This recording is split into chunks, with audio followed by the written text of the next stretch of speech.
Hello साथियों, मैं जुगल आर्य आप सभी का एक बार और फ्यूचर विजन कोचिंग क्लासेस में स्वागत करता हूं। आप सभी के सामने मैं कुछ महत्वपूर्ण वीडियो जो कि भौतिक विज्ञान या फिजिक्स के कक्षा 12वीं के लेकर आ रहा हूं, जो कि क्रम वाइज व कड़ी वाइज चल रहे हैं। कुछ लंबी अवधि के बाद लेकर आ रहे हैं वीडियो, लेकिन हम आपके इन वीडियो में पूरे फिजिक्स को कवर करवाने वाले हैं।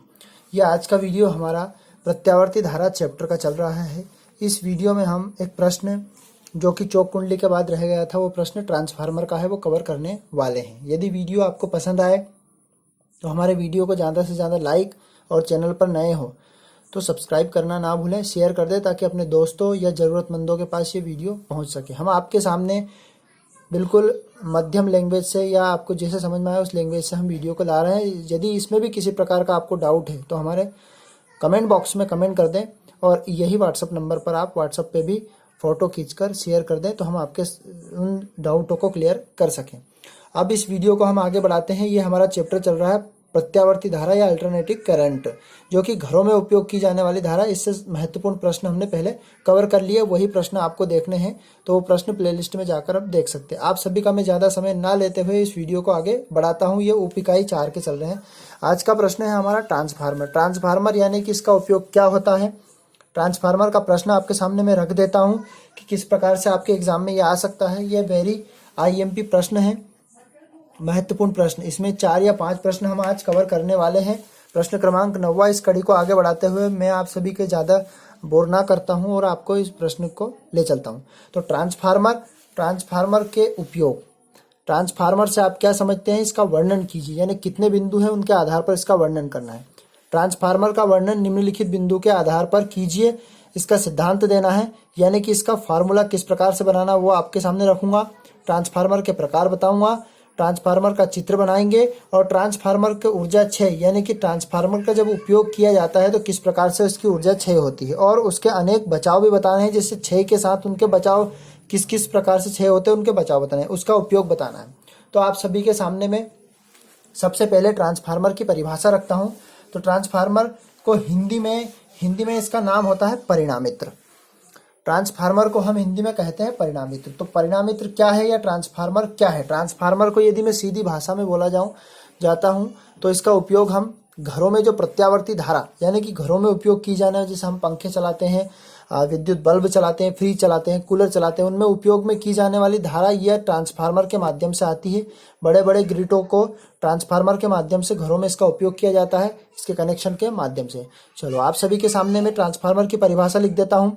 ट्रांसफार्मर एक ऐसी युक्ति है जो एसी भी बोल सकते हैं, या इसको हिंदी में बोला जाए तो प्रत्यावर्ती धारा। ट्रांसफार्मर एक ऐसी युक्ति है जो प्रत्यावर्ती वोल्टता को बढ़ा या घटा देती है, और इसका कार्य जो है अन्योन प्रेरण के सिद्धांत पर आधारित है या अन्योन प्रेरण पर आधारित है। ट्रांसफार्मर जो होता है हमारा परिणामित्र, जिसको हिंदी में बोलते हैं प्रत्यावर्ती यानी एसी वोल्टता को बढ़ा देता है, जिससे धारा का मान कम हो जाता है या घट जाता है।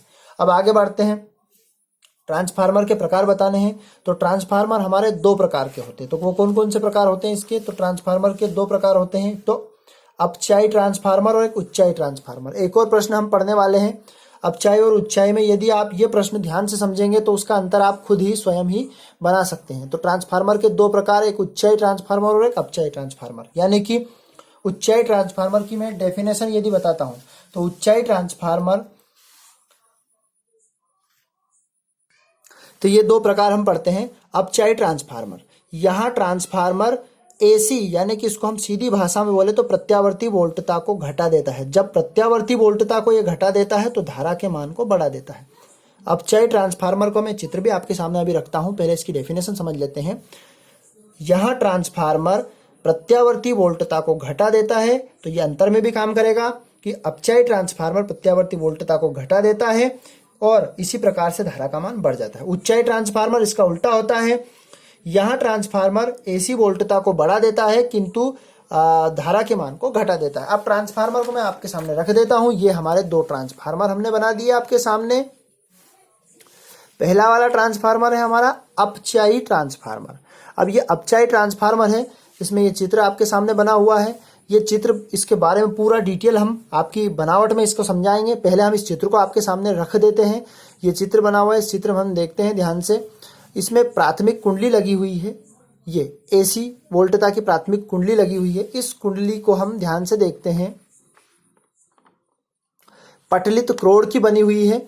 कुछ कुंडलियां आयताकार भी है और कुछ कुंडलियां वृत्ताकार भी है। और इसमें नीचे की तरफ द्वितीयक कुंडली लगी हुई है ना, प्राइमरी और सेकेंडरी द्वितीयक बोलते हैं इसको। अब इसमें हम देखते हैं, ये है आपका ऊंचाई ट्रांसफार्मर, जो कि प्रत्यावर्ती वोल्टता को बढ़ाता है तो धारा के मान को कम कर देता है। तो ये इसमें ऊपर की तरफ प्राथमिक कुंडली लगी हुई है, पटलित क्रोड़ का बना हुआ है, सेम बने हुए हैं, लेकिन एक होता है अपचाई और एक होता है उच्चाई। अब इसको चित्र को देखने के बाद जहां पर इस चित्र की आवश्यकता लगेगी उसको मैं आपके सामने रखता जाऊंगा। अब इसकी हम पढ़ते हैं बनावट। अब हम बनावट देखते हैं। तो बनावट में हमने आपको बताया ट्रांसफार्मर मुख्यतः यानी कि परिणामित्र मुख्यतः 3 भाग का होता है। पहला भाग इसका होता है पटलित क्रोड़, जो कि हमने ये डायग्राम आपका बना हुआ है आपके सामने, यहाँ पर लिखी हुई है पटलित क्रोड़। ट्रांसफार्मर पटलित क्रोड़ का बना हुआ होता है। ये जो भाग बने हुए हैं ये अपने घर के साइड में कभी भी आप ट्रांसफार्मर देखेंगे तो इस प्रकार से लगे हुए होंगे। दूसरा होता है प्राथमिक कुंडली और तीसरा होता है द्वितीयक कुंडली। तो हम आपके सामने फिर चित्र रख देते हैं। ये ऊपर की तरफ लिखी हुई है प्राथमिक कुंडली और नीचे की तरफ लिखी हुई है द्वितीयक कुंडली, यानी कि इसको हम प्राइमरी P से बोल सकते हैं और ये द्वितीयक कुंडली मतलब इसको सेकेंडरी कुंडली नाम से भी हम बता सकते हैं। तो ये आपका परिणामित्र बना। चित्र को भी नोट कर लेना आप, वीडियो को रोककर, ये आपका चित्र बना हुआ है। अब हम ध्यान से पढ़ते हैं इसकी बनावट को। जहां पर चित्र की आवश्यकता लगेगी मैं आपके सामने फिर रख दूंगा। इसकी पटलित क्रोड़ नर्म लोहे की एक आयताकार या वृत्ताकार पट्टियों से बना होता है, जिनके बीच में आयताकार अथवा वृत्ताकार भाग कटे हुए होते हैं, छोटे छोटे टुकड़े होते हैं इनके। इस प्रकार की पट्टियों पर वार्निश की जाती है, यानी कि ये पट्टियां होती है, इन पर वार्निश या कलर जिसको बोलते हैं पेंट किया जाता है इत्यादि कर देते हैं इसकी सतह पर। जब इसकी सतह पर पेंट कर दी जाती है तो इसकी सतह कैसी हो जाती है, मोटी हो जाती है, मोटाई ले लेती है, धारण कर लेती है और इसे पटलित क्रोड़ कहते हैं। जैसे ये आपके ट्रांसफार्मर में हमने डायग्राम में बताया, ये वाले इस प्रकार से ये आपके ट्रांसफार्मर बने हुए हैं। ये आयताकार या वृत्ताकार भाग के, जैसे आयताकार भाग के बने हुए हैं, कटे हुए छोटे छोटे भाग। अब इनकी तह होती है, इनको पेंट या वार्निश की जाती है, जिसकी तह मोटी हो जाती है। ये पटलित क्रोड़ कहलाती है और ये नर्म लोहे की बनी हुई होती है। क्रोड़ के पटलित होने से इसका प्रतिरोध बढ़ जाता है। जब पटलित क्रोड़ बनाई जाती है इसका प्रतिरोध क्या हो जाता है, यहाँ पर बढ़ जाएगा। अब बढ़ जाने के कारण इनमें भंवर धारा का मान कम हो जाता है और इसकी आमने सामने की भुजाएं, तो इनकी जो आमने सामने की भुजाएं पर तांबे के विद्युत रोधी तार से बनी हुई होती है। यानी कि जैसे ये हमने द्वितीयक और प्राथमिक कुंडली में बताया, आपके सामने ये रखा हुआ है, ये प्राथमिक कुंडली है हमारी ऊपर की तरफ और नीचे की तरफ द्वितीयक कुंडली प्राइमरी और सेकेंडरी। तो इनके आमने सामने की भुजा जो इन पर विद्युत रोधी तार लगा हुआ होता है, जो कि हमने बताया तार की बनी हुई हो, एक एक कुंडली लिपटी हुई होती है, जिससे कुंडलियां के सिरों पर ऐसी वोल्टता को लगाया जाता है। ऊपर की तरफ प्रत्यावर्ती वोल्टता को लगाया जाता है और प्राथमिक कुंडली तथा जिस कुंडली के सिरे पर प्रेरित विद्युत वाहक बल यानी नीचे की तरफ, उसको द्वितीयक कुंडली कहते हैं। अब हम पढ़ते हैं अपचाई ट्रांसफार्मर की प्राथमिक कुंडली में फेरों की संख्या अधिक। ये देखो, अब आपके सामने फिर एक बार डायग्राम रखता हूं। ये हमारा पहला वाला चित्र बना हुआ है कैसा, अपचाई ट्रांसफार्मर का। अब अपचाई ट्रांसफार्मर में प्राथमिक कुंडली में ये जो दिख रहे हैं आपको तार जो हैं, ये फेरों की संख्या अधिक होती है और द्वितीयक कुंडली में फेरों की संख्या कम होती है। आगे बढ़ते हैं। प्राथमिक कुंडली में फेरों की संख्या अधिक तथा तार पतला होता है और द्वितीयक कुंडली में फेरों की संख्या कम किंतु तार मोटा होता है। यदि फेरों की संख्या अधिक रहेगी तो हम तार को पतला रखेंगे और फेरों की संख्या कम रखेगी तो तार को हम मोटा रखेंगे। इसी प्रकार उच्चाई ट्रांसफार्मर में प्राथमिक कुंडली में फेरों की संख्या कम होती है तो तार हमारा कैसा हो जाएगा, मोटा, इस प्रकार से, और अगर अधिक रहेगी तो पतला हो जाएगा, इस प्रकार से पतला हो जाएगा। अब अपचाई ट्रांसफार्मर को सांकेतिक भाषा में जैसे हमने उसमें बताया, इसी प्रकार से हम इसका डायग्राम एक बार और आपके सामने रख देते हैं। अपचाई ट्रांसफार्मर को के सांकेतिक रूप, ये अपचाई ट्रांसफार्मर का जो पहला चित्र बना हुआ है, तो प्राथमिक कुंडली में यदि फेरों की संख्या अधिक होगी, ये अपचाई ट्रांसफार्मर में प्राथमिक कुंडली में फेरों की संख्या जब अधिक होगी तो तार कैसा होगा, पतला होगा, क्योंकि हमें स्पेस की जरूरत होगी और पतले तार में स्पेस हमें अधिक मिल जाएगा।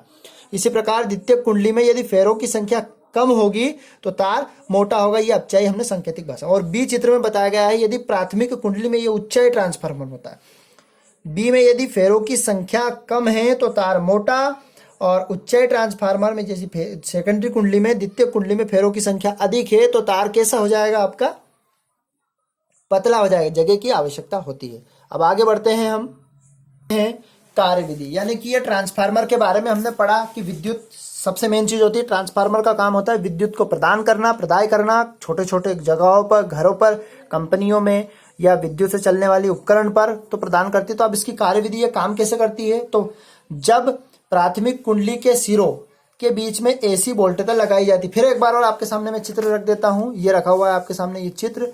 प्राथमिक कुंडली में ये आपकी एसी वोल्टेज लगाई जाती है, तार लिपटे हुए हैं, ये प्राथमिक कुंडली, ये सेकेंडरी कुंडली, द्वितीय कुंडली, अब चाहे ट्रांसफार्मर हो गया, लगाई जाती है। तो उस कुंडली में प्रत्यावर्ती धारा बहने लगती है। जब एसी वोल्टेज लगाते हैं तो धारा बहने लगती है। यहाँ प्रत्यावर्ती धारा क्रोड में प्रत्यावर्ती चुंबकीय क्षेत्र उत्पन्न कर देती है ना, चुंबकत्व गुण उत्पन्न कर देता है, आकर्षण का गुण। अतः द्वितीय कुंडली में जब बद्ध चुंबकीय फ्लक्स, जिसको हम फाई बोलते हैं, में बार बार परिवर्तन होता है। और ये हम विद्युत चुंबकीय फैराडे के नियम से हम जानते हैं, जब भी कभी किसी परिपथ में धारा प्रवाहित की जाती है तो उसमें चुंबकीय फ्लक्स में बार बार क्या होने लगता है, परिवर्तन, जिससे कि उसमें आवृत्ति का प्रेरित विद्युत वाहक बल उत्पन्न हो जाता है, जिससे विद्युत हमें प्रदान प्राप्त हो जाती है ना। तो ये हमने इसकी कार्यविधि समझी। अब हम आगे पढ़ते हैं इसके ट्रांसफार्मर। जब हम इसका उपयोग करते हैं तो ये इतने सारे तो हमने इसके बारे में खूबियां पढ़ ली, अब इसकी कमियां भी होगी और उस कमियों को दूर करने के लिए कुछ बचाव भी होंगे, तो वो हम आपके सामने रखते हैं।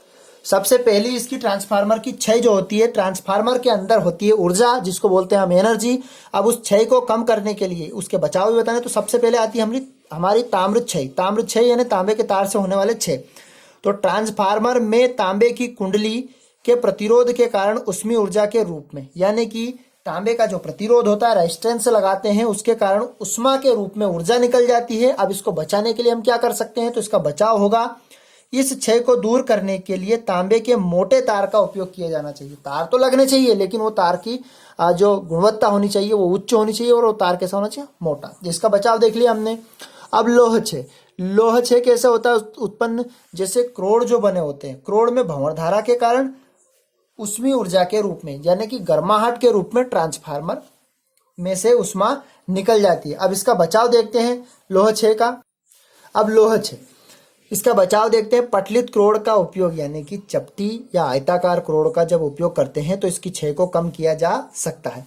अगली इसकी क्षय होती है चुंबकीय फ्लक्स क्षय, यानी संपूर्ण फ्लक्स, फाई से दर्शाते हैं, है ना। संपूर्ण फ्लक्स का द्वितीय कुंडली में बद्ध संबंध ना होने के कारण, यानी कि संपूर्ण जो चुंबकीय फ्लक्स होता है, जिसे प्राथमिक कुंडली से द्वितीय कुंडली में इसका संबंध नहीं होता है। अब इसको बचाने के लिए तो सीधी भाषा में बोला जाए इन दोनों को जोड़ दिया जाता है, यानी कि प्राथमिक कुंडली को द्वितीय कुंडली एक दूसरे के ऊपर लपेट कर इस क्षय को कम किया जा सकता है। अब हम पढ़ते हैं इसका शैथिल्य क्षय, यानी कि क्रोड के बार बार विचुंबकित और चुंबकित, यानी कि चुंबकीय गुण और विचुंबकीय गुण उत्पन्न होने के कारण इससे हमें शैथिल्य क्षय होता है। अब बचाव इसका, इस क्षय को कम करने के लिए क्रोड को नर्म लोहे का बनाया जाता है। अब हम पहले ये सारा पढ़ लिया, अब हम इसका प्रिंसिपल यानी कि थ्योरिकल, इसका सिद्धांत हम पढ़ते हैं। ध्यान से समझे आप उस सिद्धांत को। अब इसका सिद्धांत हम पढ़ते हैं। तो ट्रांसफार्मर में प्राथमिक कुंडली में फेरों की संख्या NP, प्राथमिक कुंडली प्राइमरी, और द्वितीय कुंडली में फेरों की संख्या NS हो जाएगी। तब उसमें चुंबकीय विद्युत फ्लक्स फाई होगा, तब विद्युत चुंबकीय फैराडे के द्वितीय नियम से। हमने थ्योरिकल इसको लिख लिया, यानी कि ट्रांसफार्मर में प्राथमिक कुंडली में फेरों की संख्या NP तथा द्वितीय कुंडली में फेरों की संख्या NS, तब इसमें बद्ध चुंबकीय फ्लक्स फाई होता है। तो फैराडे के विद्युत अपघटनी नियम से विद्युत वाहक बल, तो विद्युत वाहक बल प्राथमिक कुंडली पर उत्पन्न हो रहा है, तो इसको हम दर्शा दे देंगे EP से, और EP से फैराडे के नियम से हम जानते हैं प्राथमिक कुंडली में NS, और काय में परिवर्तन हो रहा है, बद्ध चुंबकीय फ्लक्स में, किसके साथ, समय के साथ परिवर्तन हो रहा है। इसी प्रकार हम द्वितीय कुंडली में भी करेंगे, तो इसको इक्वेशन नंबर हमने सेकंड नाम दे दिया, है ना। द्वितीय कुंडली में विद्युत वाहक बल हो जाएगा, तो इसको हम सेकेंडरी नाम दे देंगे, तो ES से दर्शा देंगे। इसमें फेरों की संख्या NS हो जाएगी, ये हो जाएगा d phi अपॉन dt। इसको इक्वेशन नंबर सेकंड नाम दे देंगे। अब हम इक्वेशन नंबर फर्स्ट और सेकंड का डिवाइडेशन, समीकरण 1 व 2, समीकरण 2 भागित 1 से, तो हम समीकरण नंबर 2 में 1 का भाग लगा देंगे। तो लेफ्ट हैंड साइड का पहले लगाते हैं, तो ES सेकेंडरी कुंडली यानी द्वितीय कुंडली, और EP ये हो जाएगा आपका NS d∅/dt, बड़ा बटा हमने लगाया है इसका, और ये लिख दिया हमने NP/d∅/dt। इससे ये क्या हो जाएगा, कैंसिल हो जाएगा, केवल ES/EP और NS/NP बचेगा हमारा, तो वो हम लिख देते हैं। ये तो हम जब डिवाइड किया, काटा, तो ये बचा। अब यदि ट्रांसफार्मर आदर्श स्थिति में प्राप्त होता है तो ट्रांसफार्मर हमारा जो होता है परिणामित्र, यदि एक आदर्श स्थिति, ट्रांसफार्मर की आदर्श स्थिति, तो आदर्श स्थिति यानी हम शक्ति गुणांक की परिभाषा से जानते हैं। शक्ति गुणांक की परिभाषा से क्या जानते हैं कि जो विद्युत वाहक बल है इसका गुणनफल, यानी कि प्राथमिक कुंडली का विद्युत वाहक बल और प्राथमिक कुंडली में बहने वाली धारा का गुणनफल बराबर द्वितीयक कुंडली का विद्युत वाहक बल और द्वितीयक कुंडली में बहने वाली धारा, दोनों का गुणनफल बराबर होता है। अब हम यदि प्राथमिक कुंडली और द्वितीयक कुंडली को दोनों का डिवाइड करें, जैसे कि IP बटे हम यदि IS करें, तो ये देखो, ये तो बटे में इसके आ जाएगा और ये ES के बटे में क्या चला जाएगा, EP। ये पैर में लिखना है इसके नीचे छोटे अक्षरों में।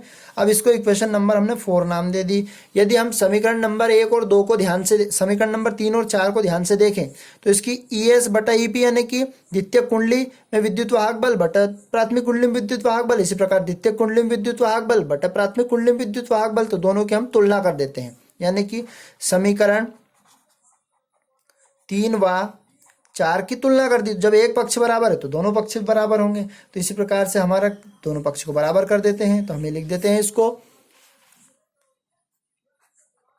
ES/EP बराबर NS/NP बराबर IP/IS। यही हमारा परिणामन अनुपात है, ट्रांसफार्मर का परिणामन अनुपात है। ये हमने प्रूव करके बता दिया। यानी कि कह सकते हैं हम प्राथमिक कुंडली में बहने वाला विद्युत वाहक बल का अनुपात द्वितीयक कुंडली में बहने वाले विद्युत धारा बराबर प्राथमिक द्वितीयक कुंडली की फेरों की संख्या का अनुपात प्राथमिक कुंडली के फेरों की संख्या का अनुपात बराबर प्राथमिक कुंडली में बहने वाली धारा और द्वितीय कुंडली में, ये तीनों आपस में बराबर होते हैं। ये हमारा ट्रांसफार्मर का सिद्धांत। अब हमने ट्रांसफार्मर के बारे में पढ़ लिया। अब ट्रांसफार्मर का बेसिकली उपयोग कहाँ होता है, तो ये हम आपको एक बार लिखित में बता देते हैं। ये तो आप समझ ही गए होंगे। अब उच्चाई और अपचाई ट्रांसफार्मर के अंतर भी आप बना सकते हो।